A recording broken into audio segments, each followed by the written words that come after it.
Hey guys, so we are in the last week of October and we are heading into a 2 universal year. If you didn't see the forecast, I'll put a link somewhere around here so you guys can check it out. This month of November that's to come is about receiving more good, more love, more intimacy, more support from the people around you and from the universe at large. If by chance the gate of good in your life seems to be jammed closed, I have a special little secret for you. I've learned from my number twos that when they start to train in their superpower of receptivity, there's something that they initially confront before all of the bliss can come filtering in. And it's something called idiot compassion. Now, this was a term that was coined in Buddhism. The Buddhists, if you're going to learn from anybody about the art of compassion, it's the Buddhists. They've been studying compassion for thousands of years. They're the experts.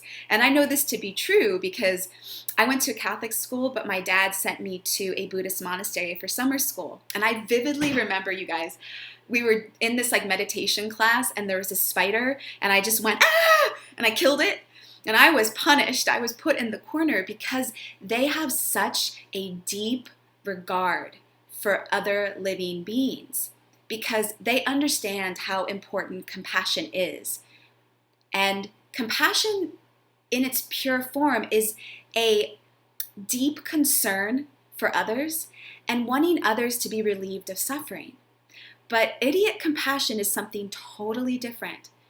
And the Buddhists, they know what they're talking about. Idiot compassion is when you give people what they want versus what they need so that you can stay nice and stay good. So you don't have to ruffle any feathers. So you can avoid conflict, you can maintain compliance, and everything can appear like it's all good. And if you have a 2 in your chart, you know what I'm talking about. As 2s, we like to walk on eggshells. We like to figure out really, really crafty ways to make sure that we don't have to get angry. It is so important to the number 2, because it's the peacemaker, to never hurt anybody, to never ever want somebody to feel uncomfortable.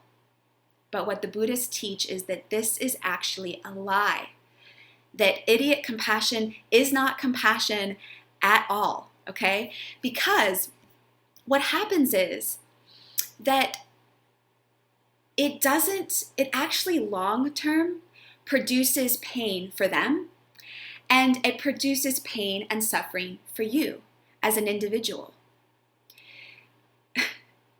True compassion doesn't necessarily shy away from discomfort or even from pain, because the fundamental truth here is that true compassion is when you have just as much compassion for yourself as you do them.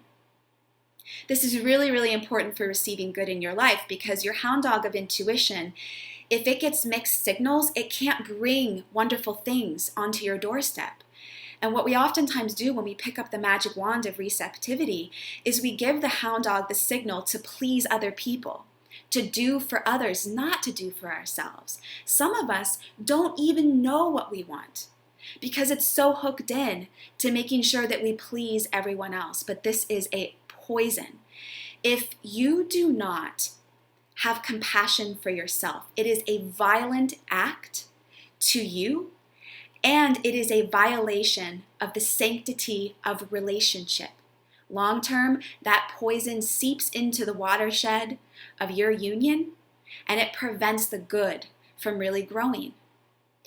So what I really want to get across to you guys before we enter the superpower full force of the number 2 of November is to understand that you matter. Your desires and your needs are just as important as theirs. They're not more important, but they're not less important either. The dreams that you have are just as important as their dreams. Your feelings, your thoughts, all of those things are just as important. Compassion with that idiot tone to it isn't really compassion at all. It's simply your desire to avoid conflict and to keep that gate of good closed. And guess what happens, you guys? When you keep that gate of good closed and you focus on just pleasing everybody else, you can never help anybody.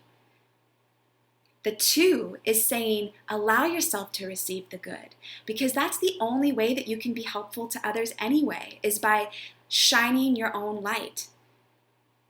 So please comment below. Let me know, where have you maybe been a compassionate idiot? And how can you be compassionate and loving to yourself? All right, guys, talk with you later.